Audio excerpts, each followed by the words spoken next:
สบายสุขทุกคนสมองสุบอนสบายดียามค่ำคืนเด้อพี่น้องเนาะ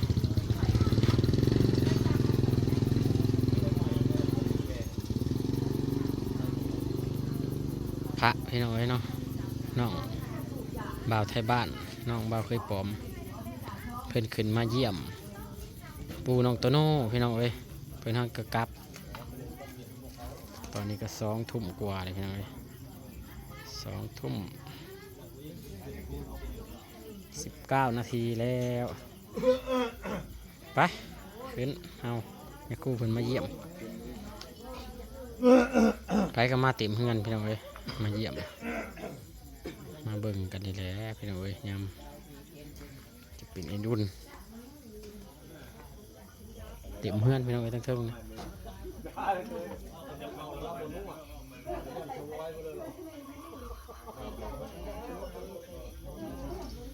ตะกี้นะดอกไฟทั้งนี้นะโบมี่นี่นะมืดตื้อๆอยู่ห้าเลยลงไปเอาดอกไฟอยู่ขอกหมูมาใส่พี่น้องเอ้ยมันมืดแห้งมองเพิ่นนั่งทางขึ้นนี่แหละทางบันเทิงพี่ก็มาพี่น้องเพิ่นลงมา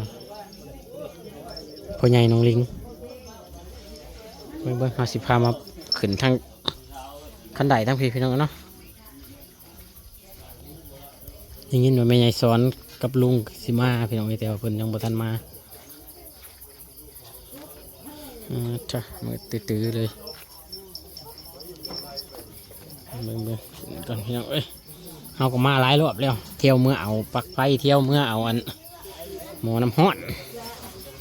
มาพี่น้องเอ้ยได้แล้ว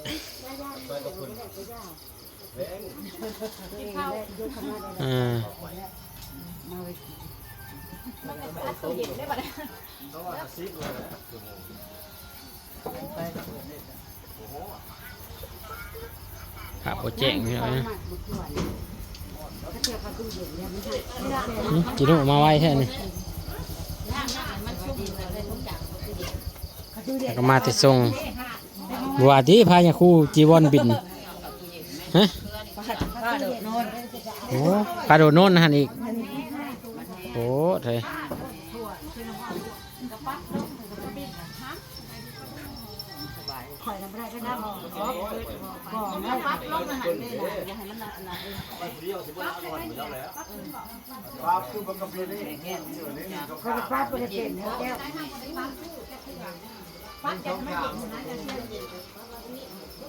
หลายคนพี่น้องเลยมาเบิ่งมาแย่งกันยามค่ำคืน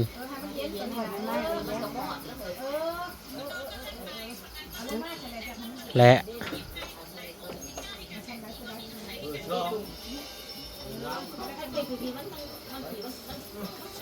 เปิดเพลงเล่นโทรศัพท์พี่น้องเลยเสียงนั่นเด้อเสียงเดี๋ยวเขาก็จะได้พักกล้องเลยพี่น้องเลยและ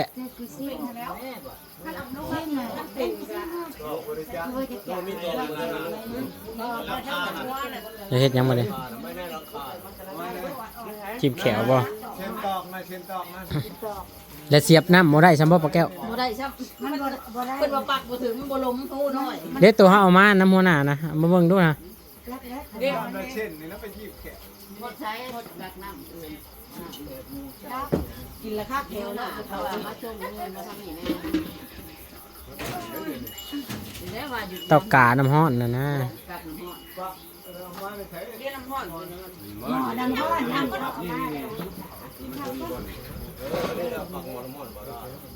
เสียบมึงดู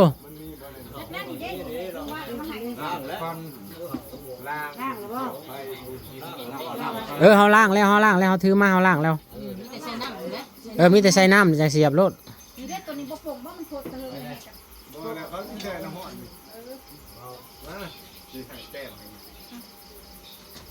ซื้อพวงกาแฟพี่น้องเลยสุพรรณซื้อกาแฟมาสู้กันกินมาเบิ่งมาแย่งมาอุ่นกันนี่แล้วพี่น้องเลยเปิดคอไว้ให้วิทย์เที่ยงคืนพี่น้องเนาะให้วิทย์เมื่อนี้ไป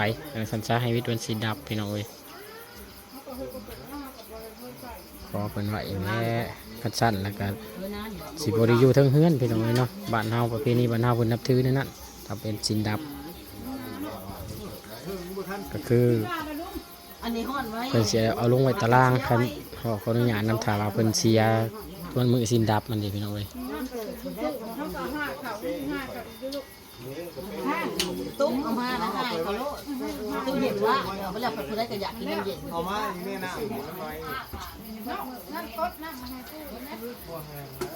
ผู้นั้นลูกชายกุ๊กเพิ่นพี่น้องเอ้ยเนี่ยแคมปูดอนนะทางหล่างเสือดำนะ เจาะเด้ จะไม่ปวดก็เลย ได้ขวดนะหันนะคอยมานะดิ อะไรปะ ตอกนี่มันจ กดน้ำบ่กดเป่าได้นี่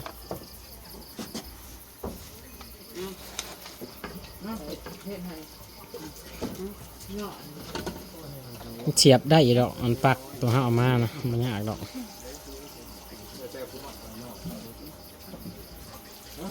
คือหมอมันหันไว้เนาะหันไว้มีน้ำไว้ จิโน่เสร็จน้ำใส่ปากให้พี่น้องเลยเด็ดออกไปแล้วมองหน้าต่างอะไรเอามานะตะกี้เรามืดตื้อๆอยู่ พูดบ้องมือเสียพี่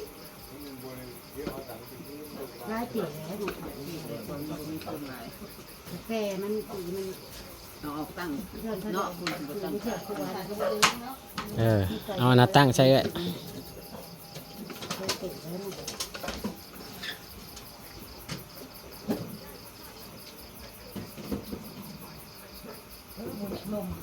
อยู่เป็นหมือเป็นเพื่อนกันนะครับน้อยไอ้ดอกกดเด้อกดน้ำมองมือมันนะเด้อ ำคนในบอลหิวมันนั่น ในห้องหิวนั้นมีปุ่มกดอยู่กดไพ่มันขึ้นอยู่ว่าไพ่มันนะ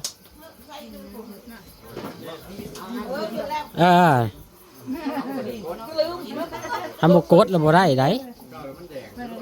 เสียช็อกอันเลยหลายช็อกอันเลย ไปแจกผีเดินก็จะหัวได้ดิไปกวดคิวมันอยู่ที่มาละ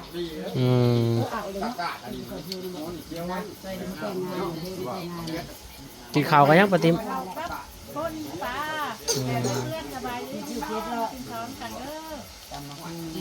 ำครัวกินข้าว แต่วนเผา แต่วนเฮ็ดนั่นเฮ็ดนี่เนาะหิวข้าวหิวน้ำเห็นว่าพี่น้องเอ้ยอยู่ข้างล่างก็มีเลยพี่น้องไอ้คนนะอยู่น้ำกันเป็นหมู่เป็นเพื่อนกันพี่น้องเอ้ย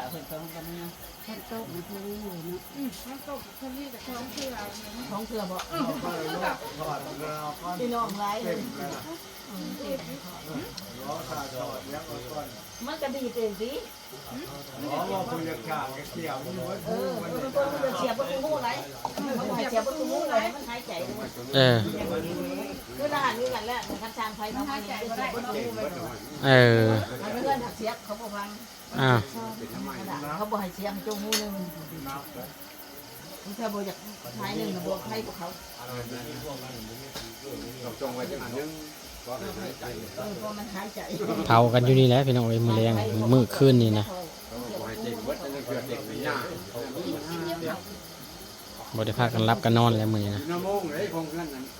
พากันเผากันอยู่นี่แหละพี่น้องเอ้ยเนาะเฮ็ดยังไงละ ก็ว่าเทียบมันห้อนป้าไว้ตลอด กันสิปลาไว้แต่ไทยเฮือนเพิ่นก็บ่เป็นพี่น้องเอ้ยน้องใกล้ชิดมิตร ลาวก็ ติดแทดกันคือไทเฮาเจ้าข่อยเฮือนไก่กันพี่น้องญาติพี่น้องใกล้ชิดกันนี่ปลากันบ่ได้แล้วพี่น้องเอ้ยมานั่งล้มนั่งเว้านั่งจ่าเผากันอยู่นี่แหละ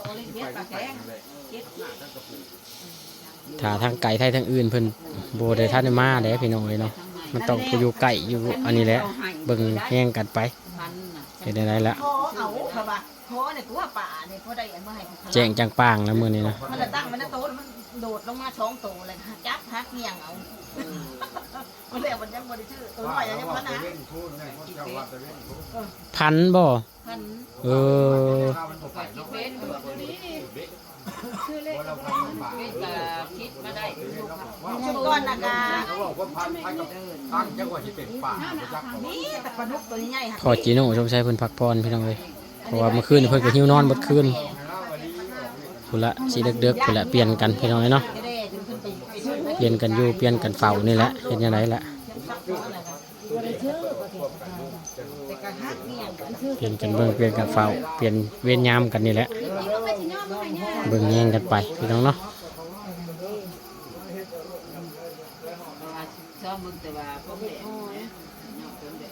มันเป็นเล็กมากเพราะหลังนี้ระยะมันเป็นเล็กมากตัวนี้ กระปูเด้อเดี๋ยวเขาว่าร้อยออกกระปูนะ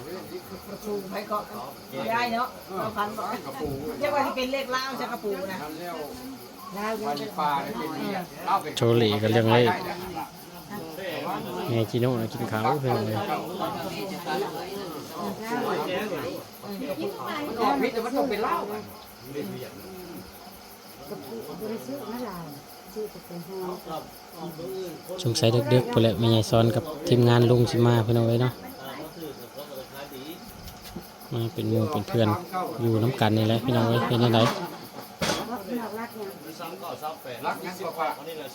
จักเล็บบริพัง เรียนเลย บริพัง เขียนเลยข่าวโมง เล็กห้านเลย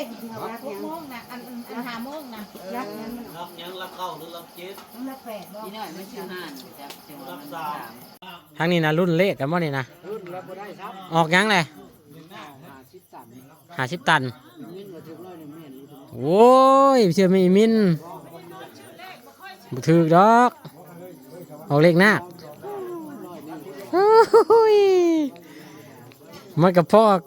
ฉลองขามมือขามคืนหมดแล้วเขาไปถึง100ฮันอยู่ทางล่างน้ำแน่พี่น้องเอ้ยอยู่เทิงบัดฮ้อน ออกเลขหน้า50ตันข้างบนนะออก29เลขงูเหลือม โอ้ 329 เด็กงูพี่น้องเอ้ย เมื่อกี้นี่เส้น ฮะ เส้นหมางเนี่ยคู่เมื่อกี้นี่มันกูคนชื่อเลย ชื่อนะ มึงไหนดีกว่าเนี่ยคู่คอยมอนลูกตรงบนพิณาผู้เชียง ชื่อนะ นางนาสีอื่นนาโคก ชื่อนาโคกเปิดออกเลขนางน้ ข้างว่านก็ว่าให้ต้องพกตัวเดียวเลยนี่เลย ำปาดเธอ อัดกับไปก็เอามือเนาะออกยังก็พี่ ออกเสาหกเพื่อออกเสาเก้า ออกเช้าเก้ากับอีหยังทางล่างนะ 50 ตัน 50 ตันโอ้